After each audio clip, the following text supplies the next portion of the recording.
Buenas tardes.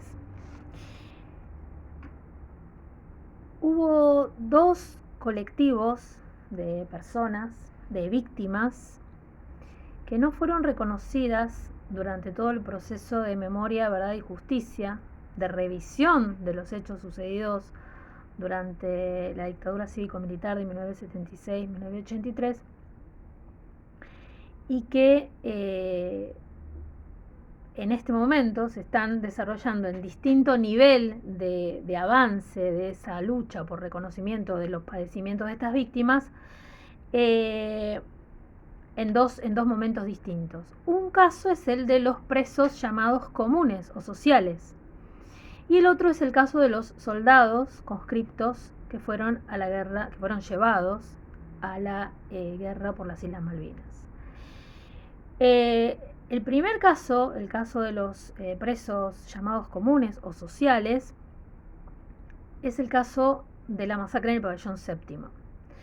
Ese hecho, que sucedió el 14 de marzo de 1978 en el pabellón séptimo de la cárcel de Villa Devoto, había pasado a la historia como un hecho común, una represión a un motín, así se llamó, motín de los colchones, durante muchos años. A pesar de que hubo varios libros, por lo menos dos libros que se refirieron a ese caso, y particularmente el libro de el gran criminólogo argentino Elías Neumann, que tenía dos clientes en ese pabellón, uno de los cuales murió en la masacre y otro sobrevivió, y sobre la base de del testimonio de este sobreviviente,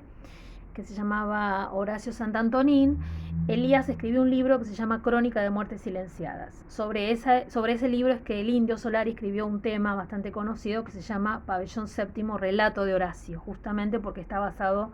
en lo que contó Horacio. Pero aún así, aún a pesar de ese libro, que salió publicado en la década del 80, a mediados del 80, la causa estaba totalmente archivada. En el año 2011 yo me puse en contacto con un sobreviviente de esa masacre, Hugo Cardoso, gracias a una película, El túnel de los huesos, en la que se veía, digamos, una fuga que realmente sucedió en la cárcel de Devoto, y al final se hacía referencia a que los presos habían pasado por encima de unos huesos que podían ser los de las víctimas de la masacre. Entonces, con el intermediando el director de la película, que nos ayudó a contactarnos, y entonces le propuse a Hugo, que también tenía esa idea de que eso había sido, eso que él había padecido, había sido una masacre y un delito de lesa humanidad, le propuse que intentáramos reabrir la causa. Efectivamente así lo hicimos. Un conjunto de personas y organizaciones, por supuesto no yo sola, sino la organización a la que pertenezco, el CEPOC, el Centro de Estudios en Política Criminal y Derechos Humanos, también las expresas políticas que en aquel momento estaban en la cárcel de Devoto, había unas 1000 presas políticas en el mismo año 78 y habían sido testigos de lo que había pasado y siempre se habían quedado con esa culpa de no haber podido hacer nada más que gritar y colgar crespones negros y difundirlo a nivel internacional, esa masacre. Entonces nos presentamos a la justicia ordinaria donde estaba archivada la causa y pedimos copias, y luego nos presentamos a la justicia federal, al juzgado del doctor Rafecas, porque era el juzgado que originalmente había intervenido y además es el juzgado que lleva adelante todas las violaciones de derechos humanos sucedidas en el ámbito del primer cuerpo de ejército, y le fuimos a decir que eso era un delito de lesa humanidad. Y que estoy revisando acá, tengo un viejo bibliorato donde he ido, donde están guardadas las primeras presentaciones nuestras. Por supuesto nosotros citábamos fallos de la Corte, Arancibia Clavel, citábamos sentencias de la Corte Interamericana de Derechos Humanos, pero nos basamos muy especialmente en un fallo de la Corte, que es Derecho, René, en el que justamente, y sobre la base de los requisitos establecidos por el Procurador General, se establecen cuáles son los requisitos que tiene que tener un hecho para que sea encuadrado como un delito de lesa humanidad en el marco del artículo 7 del Estatuto de Roma. Es decir, hay una tipología de hechos que, dependiendo cómo sucedan,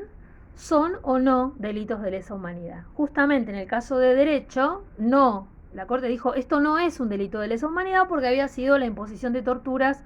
a una persona, de hecho era un comisario, el imputado, y finalmente se determinó que en ese caso no había habido un delito de lesa humanidad porque faltaban algunas de las notas típicas de lo que sí es un delito de lesa humanidad. Entonces nosotros dijimos, por esto, por esto y por esto y por esto, esta masacre sí es un delito de lesa humanidad.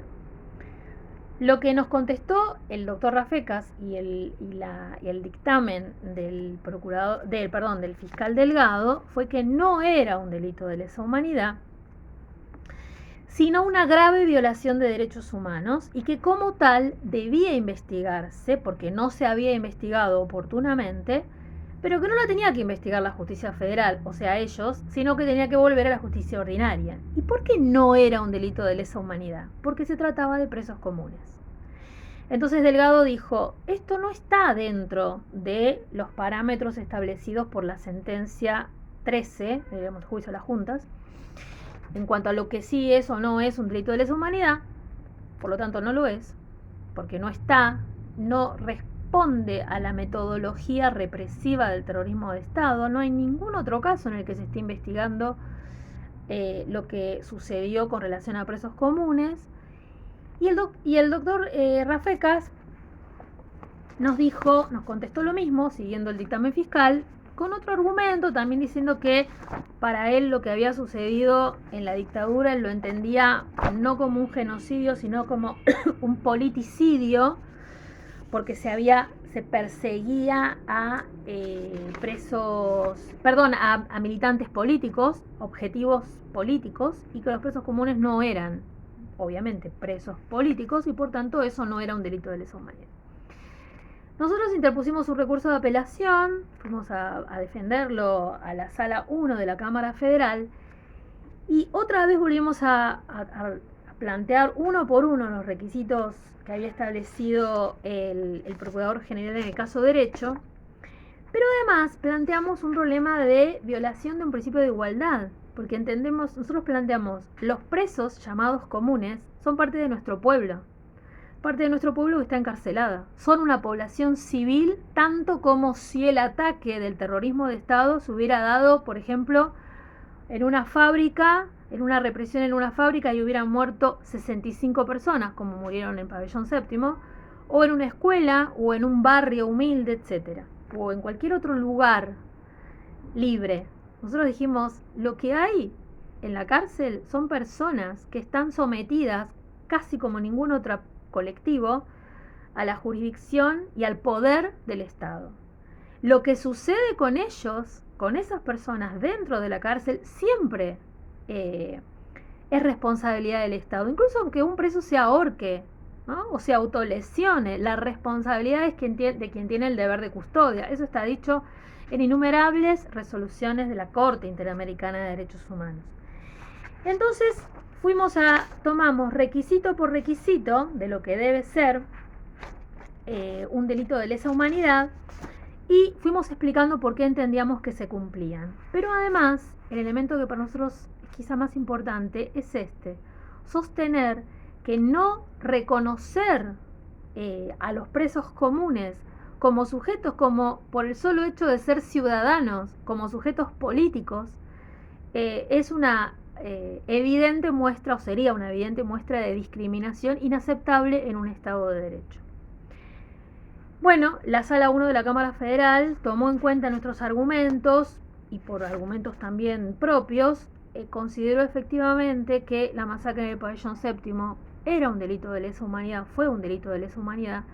y por eso al momento hay 4 expenitenciarios procesados y estamos esperando la fecha de juicio para hacer ese debate oral y público en el que podamos decir que la vida de una persona privada de libertad, por el motivo que sea, tiene el mismo valor que si ese motivo es un motivo de persecución política. Gracias.